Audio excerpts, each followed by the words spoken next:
はい、皆さんこんにちは。かんきちスタジオの北原かんきちです。今日はねまたとても大切なお話を少ししていきたいと思ってるんですけども、内容はですね大東流合気柔術の稽古体系というところをねちょっとお話ししていきたいと思っております。稽古体系と言いましたけども、真にねお伝えしたいことはですね武術的な力の運用法の部分になります。なのでちょっと武術的なお話にはなるんですけども、ただね例えば気功法でいうとこの気の流れといったところもですねもう密接な関係のあるお話になりますので、気功法をね勉強されている方も合わせて最後までお聞きいただければと思います。さあそれでですね、じゃあまず大東流のね稽古体系というところなんですけども、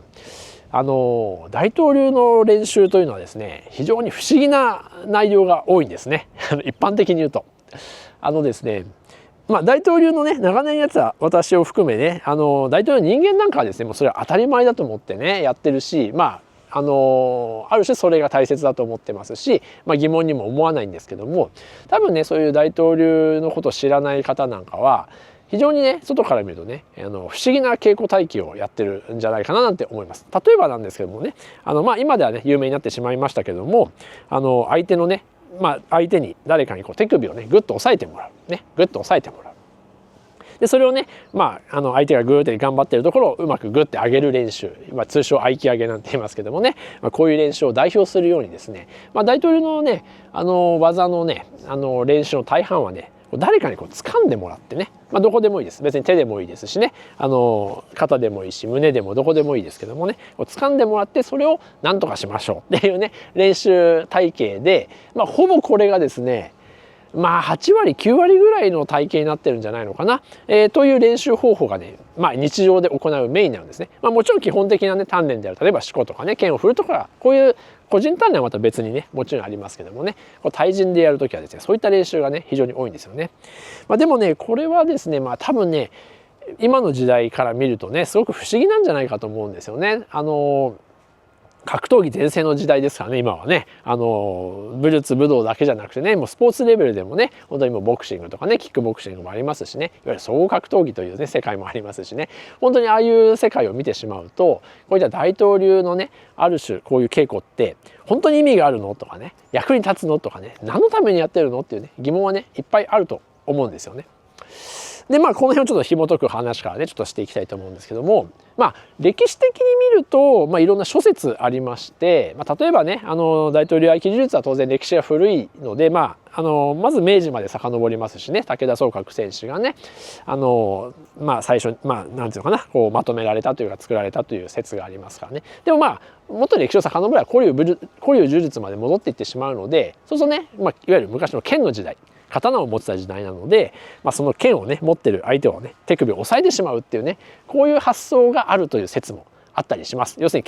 剣を持ってる相手の手首を押さえてねしまうと。その抑えられたのを何とかしようっていうね、こういう稽古法から来てるんじゃないかなんて話もありますし、あるいはね古代相撲古流の相撲とか柔術なんかは相手の手首とかをね掴んでしまうっていうのが有効的な戦法というふうにね、されてたということで、そういったところはねいかに相手に掴まれた手を外すかっていうね、こんな発想から来てるっていう説もあります。事実ね大東流合気柔術で入門して最初に習う技はねこの手に掴まれた時にね相手を外す相手の手を外す手ほどきなんていうね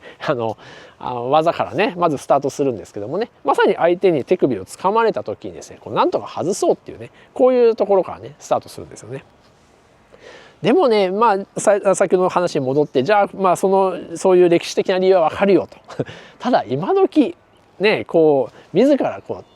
相手の手首を掴む人なんているのっていう話ですよね。そりゃいるかいないかと言われれば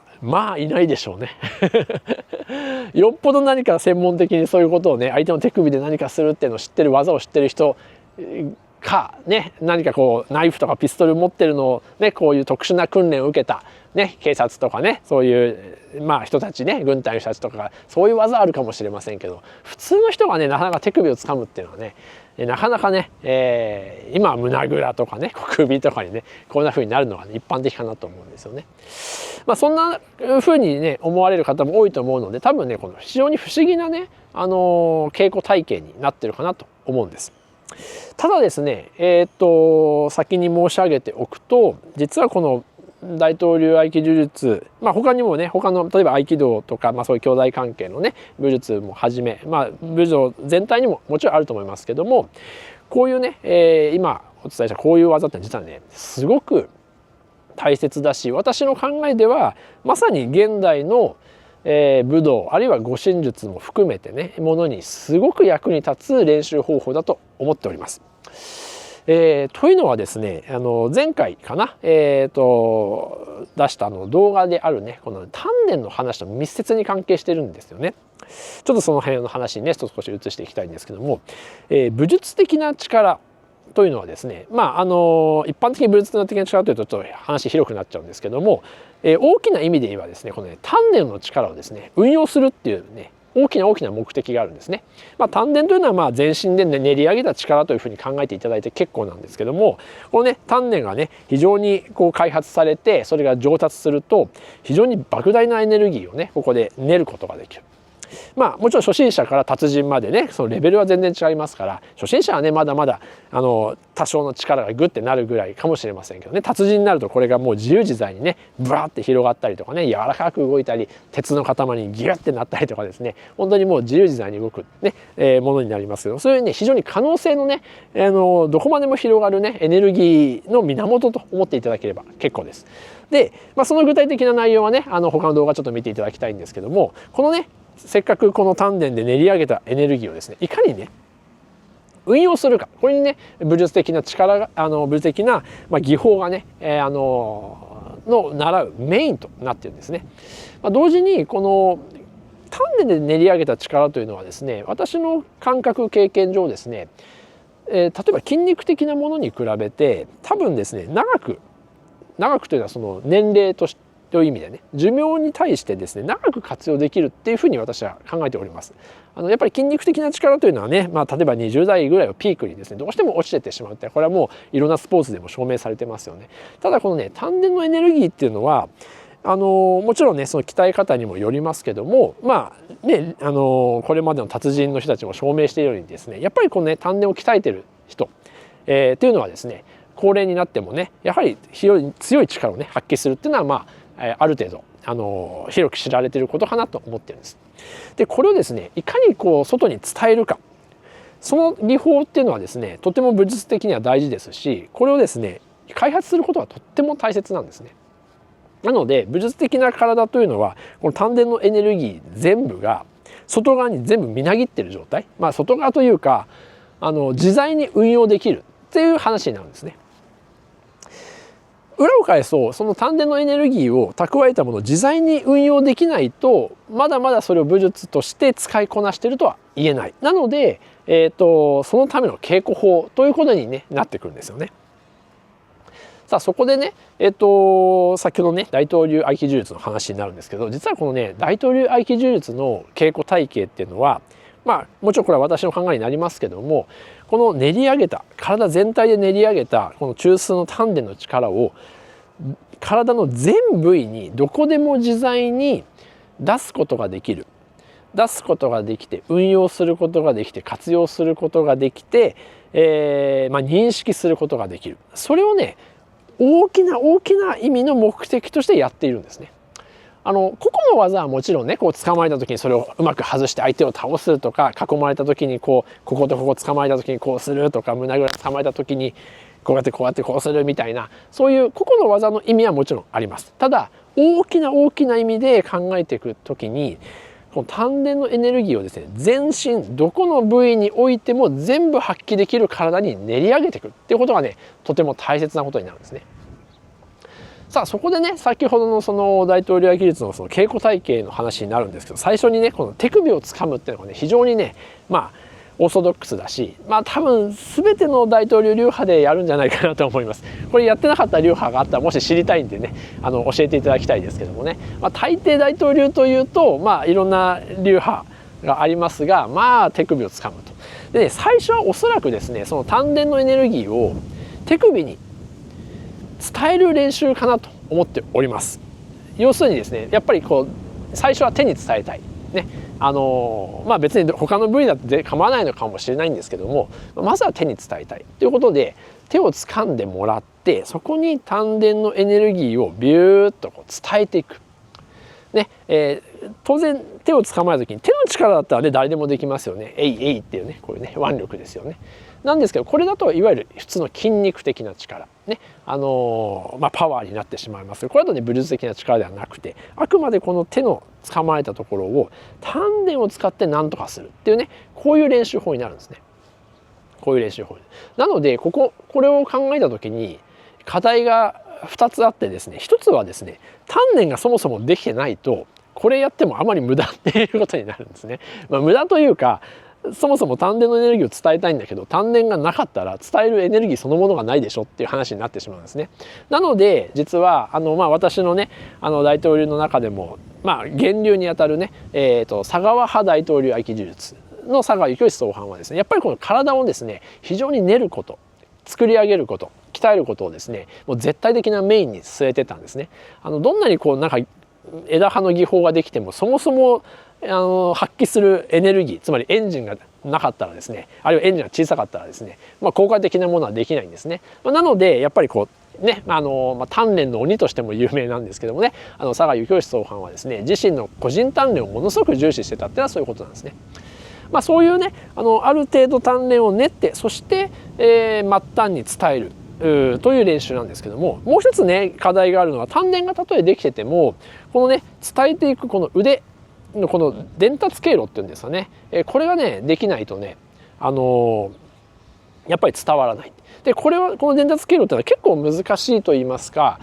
コツがいりまして、単純にねただただやってて無目的にやっててもただのこの筋肉パワーでやってるだけになってしまうんですね。でそこが、よく言われるですね無駄な力を抜けってやつなんですね。無駄な力を抜いてでも柔らかく動く。無駄な力を抜くっていうとダラーンってなっちゃいますけど、こうじゃなくてね無駄な力を抜き、なおかつこの丹田の力を末端に伝える、そういう練習をしてます。なので私が思うのはこの大東流合気柔術のその初歩の練習っていうのはどうしてもね捕まえたのを何とかしなきゃっていう練習にですね思われがちだし、そう指導されるんですけども、その大前提となるのはこの丹田の力をね伝えるっていうところにあるんですね。なのでね私が直接学んだ吉丸慶説派、吉丸慶説派大東流合気柔術においてはですね、あまりこのね片手捕まえた時にね合気上げみたいに上げるっていうねこういう練習にあまり特化しなかったんですね。っていうかむしろほとんどしなくて、あくまで捕まえたところにビューッと自分のですねこの丹田のエネルギーをね流すっていう練習だからこうやってね上げるっていうことはねそこまでこだわらないあくまで自分がヒューって伸びていく。これね吉丸派大統領合気柔術ではですね真剣制御運動なんてねちょっと呼んでるんですね。吉丸慶説の書いた書籍であるね、本にもいっぱいねその辺は書いてあるんですけども、伝える伝達経路としてですね真剣制御運動っていうのがありますね。それを使って、練った丹田をビューッとですね伝えていく。である程度伝わって、それが丹田がパワーがもう自分の自己鍛錬によって強くなってきたら、それでうまくね相手をぐーっと制していく、あるいはねうまく投げるとかね、あるいは相手を他球部返すとか、あるいは自分の手を手ほどきするみたいなね風に進化していきます。なので、一番その基本はですねまず手首に末端に伝えるっていうことになってくるんですね。でそれがねできるようになると大東流合気柔術のね稽古体系では先ほども言ったようにいろんなところを掴むんですね。手首の掴み方もいろいろありますけども、袖を掴むとかね、上腕を掴むとかね、こういう胸ぐらを掴むとかね、髪の毛を掴むとかね、帯を掴む、腰を掴むなんていろんなところがあるんですよ。でそれがねものすごく膨大な量の技があって、技というか稽古体系があって、それ一つ一つがですねものすごく細かい動きになってるんですね。ただですねもちろんそれは一つ一つをものすごく細かく研究し勉強することもとっても大切なんですけども、先ほども言ったように私の考えではその大きな意味の練習はどの部位につかまれても自分の丹田から来る力をそこに集中できる、みなぎらせることができる、要するに伝達することができるっていうね、ここにね練習のね稽古の本質があるっていうふうに思ってます。なので例えばねこれ袖をつかまえた時にこういう袖取りなんて言ったりね、しますけども、その袖をねこう捕まえたのをなんかこうヒューってやるとかですね、こう返してこうやってピュッとかね、いろんな技あります、個々の技でね。ただ一番の考えなきゃいけないことは、この袖をつかまれる、あるいは上腕をつかまれてもそこにビューッと丹田をねから力を伝えること、バシッとね、両袖でつかまれる時もあります。ビュッ、あるいはこのねこの胸取りをされた時も胸に丹田からビューッと伝えていく。髪の毛もそうですね。髪の毛なんかは堀川光道先生の流派なんかよくね、光道先生がよくなんかデモンストレーションっていうか、こうね髪の毛捕まえたり頭にね捕まえたのをこうふにゃーなんて合気で返してますけども、まさにああいう練習って実はとても大事で、要するに全身くまなく全ての部位に自分のこの丹田によって練ったエネルギーがどの部位にも発揮できるための練習なんですね。だから今言ったこのね頭をねこう掴むとかいうね稽古も実はものすごく意味があって、この頭頂部までしっかり自分の丹田がつながってギューっていうですね動かす練習なんです。だから大統領合気柔術においてはですね、その稽古段階においてはそれをなんとか相手をね倒して投げ飛ばすっていう方がどうしてもメインに考えがちなんですけども、それは一回置いておいて、自分の全身どの部位においてもその運用できるように相手にいろんな場所を触ってもらうってことなんですね。やっぱりね相手に触ってもらうとですね、そこの触られたところがですね意識が集中しますから、いい意味でも悪い意味でも緊張するし力みますし、力のぶつかり合いが生まれるんですね。だからこそそこに意識を集中しやすくて、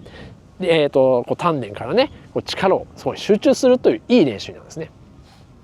実はこれは気功法においてもとってもいい練習で、というかそもそもここに気をね流すってのはね、そもそもそういう考えでいていただいて結構です。私はもうそれは道義だと思っているんですけども、要するにその